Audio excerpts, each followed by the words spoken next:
Sara Duterte. Sa Senate Committee or Subcommittee on Finance ay wala pong hassle, walang problema po, lumusot na ang budget for 2026 ng Office of the Vice President. I think it's 928 million pesos. Hindi po umabot ng 1 billion. Buong Pilipinas na po yon na pagkakaroon ng budget ng Vice President at ngayon po nakalusot na sa Senado. And on the side note, mga kababayan, nagkaroon ng interview kay Vice President Sara Duterte at napakinggan ko po ang buod ng kanyang ipinahayag. Una, sinabi niya, wala namang pagdududa na si Martin Romualdez at sila Saldico, sila ang mga pasimuno kung paano lumaganap ang pandarambong at pangungurakot sa kaban ng bayan, kung kaya lalo pang nalubog ang ating bansa at lalo pang nagkakaroon ng kahirapan ang ating mga mamamayan. Pero sabi niya, hindi lang naman yan si Saldico at si Martin Romualdez, pati si Bongbong Marcos Jr. ay nagiging sanhi ng kung bakit patuloy ang pagdausdos at paglalim ng problema ng kahirapan sa ating bayan. Ayan. Sabi ni Jen Ellen, hayaan nyo na po ang mga tawag nito, ang mga zombie at mga trolls na binabayaran. Mag-concentrate tayo dito sa mga analysis points ni Ka Eric, no? Hindi po maiiwasan yan, hindi ko na nga sila binabasa, pero napapakinggan nila tayo at napapanood, ibig sabihin po, may epekto din yan sa kanila.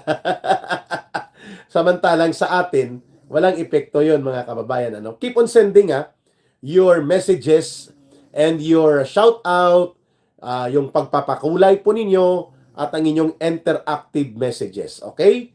Ituloy ko lang po, binabanggit ni Vice President Sara Duterte, una, si Martin Romualdez at sila Saldico ay mga operators ng pandaraya, pandarambong at mga korupsyon sa gobyerno. At yan ay kasabwat mismo sila ni Marcos Jr. Mabigat po ito subalit yon ang katotohanan. Pangalawa, binanggit ni Vice President Sara Duterte, kung titingnan ninyo ang kanilang record, itong si Martin Romualdez, involved ito sa maraming iskandalo kagaya ng bribery case na lumabas ang kanyang pangalan dito sa internal controversy sa korporasyon ng Okada Manila, kung saan po ang dalawang kampo ng mga nagbabangaya na mga corporate faction ng nagmamay-ari sa Okada ay nagkaroon po ng kaso doon sa abroad, sa may Delaware County Court sa US. At isa sa lumabas na pangalan na naging daan kung paano nagkaroon ng suhulan upang mag-intervene ang mga matataas na opisyal ng gobyerno, including ang PAGCOR, ay walang iba, including ang GAB, Games and Amusement Board, in favor dito sa grupo na sinasamahan ni Martin Romualdez, grupo nila Kim Wong at iba pa, laban sa grupo nila Tony Boy Cuangco. So, involved po sa suhulan ang pangalan ni Martin Romualdez. At ito po ay nasa records ng Delaware County Court sa United States of America. Yan po. Kaya sinasabi ni Vice President Sara Duterte, hindi totoo na malinis ang record ni Martin Tambaloslos. Hindi. Involved po ito sa mga usapin ng mga panunuhol. Kagaya ng ginawa niyang panunuhol tungkol sa kanilang gimmick na gamitin ang impeachment proceedings para mapatanggal si Vice President Sara Duterte sa pagkapangalawang Pangulo. Okay? Ito pa, binanggit din ni Vice President Sara Duterte na maliban po dyan sa Okada bribery case na lumalabas ang pangalan ni Martin Romualdez sa usapin ng panunuhol at pandaraya, ay ito pa lumalabas din ang pangalan niya. hinggil po dito sa mga pandaraya sa mga ayuda na pinagmumulan ng malakihang kasindikatuhan nila Saldico. So, hindi po nagkamali si Vice President Sara Duterte ng kanyang inihayag noon na nilapitan siya nila Romualdez at Saldico sa purpose na maglagay din ng mga proyekto through Congressional Initiated Fund, which is an insertion item na nagkakahalaga ng 24 billion pesos nung si Sara Duterte pa ay concurrent na Secretary of the Department of Education. At ang 24 billion na yon ay 19 billion ang magpapatupad o mag-implement sila Martin Romualdez at si Saldico.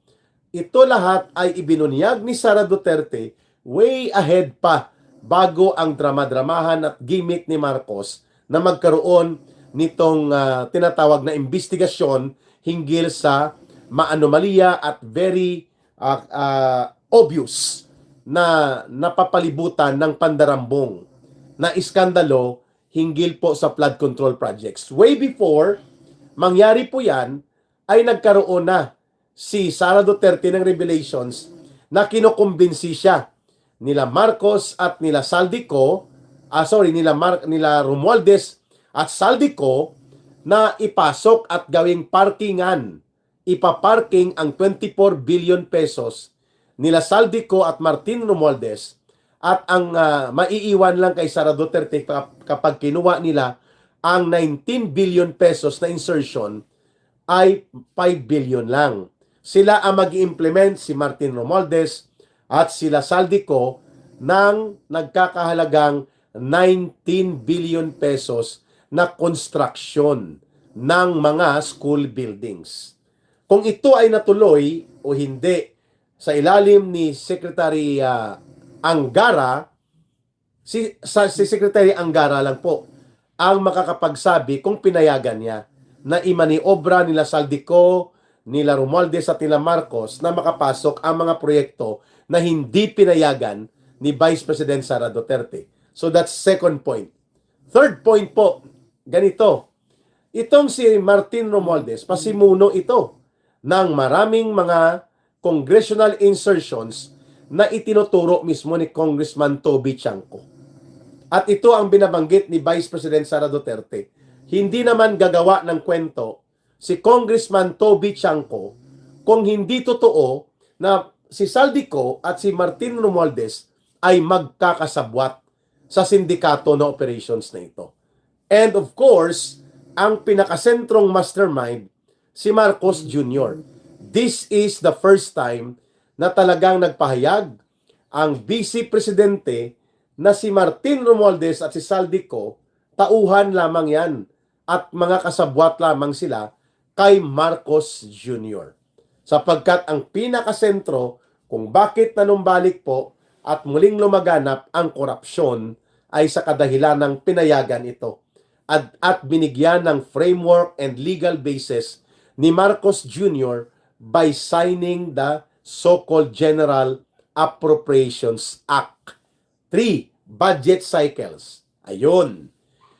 Maliban dyan, sinabi din po ni Vice President Sara Duterte na hindi sa sapat itong resignation ni Saldico kung walang mangyayaring katarungan o mga paghahabol at upang sila ay mapanagot.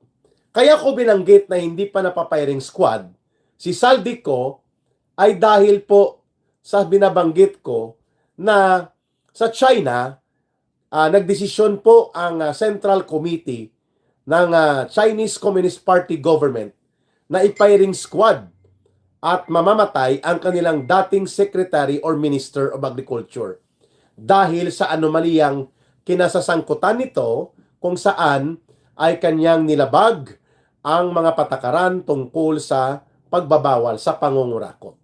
Kaya ito ngayon, the former Agriculture Secretary ng bansang China ay ipapiring squad. Papatayin po siya upang magsilbing aral at magsilbing warning na sa gobyerno ng China, kahit mataas ang katungkulan mo, ay hindi ka papayagan na mag-abuso ng poder at kapangyarihan at mag-abuso sa pondo. Yan ang dapat abutin din ni Saldico. Kahit nag-resign na itong kulukoy na ito sa House of Representatives, for as long as there is no definite and clear na pag-uutos kay Marcos na maliban sa case build-up and filing of criminal charges against Saldico, ay dapat pong tingnan din ang kalagayan ngayon ng kanyang mga ari-arian, ng kanyang mga bank accounts at marami pang iba, including ang pag-apply ng petition for freeze order, seizure, and forfeiture. Para po itong mga mahigit 4 billion pesos na kanyang mga helicopter na value, eroplano, at pati na po ang several hundreds of billions of pesos na mga ari-arian at mga hindi pa nabubuksan na mga deposito ni Saldico ay dapat habulin ito ng gobyerno. Similarly, ganyan din po dapat ang gagawin laban dito kay Martin Tambaluslos habang sila ay ipinapailalim po sa custody ng kanilang pagkakaroon ng kaso o posibleng reklamo. Subalit hindi po ito ginagawa ng gobyerno ni Marcos na hahabulin at papanagutin sila Martin Romualdez at si Saldico.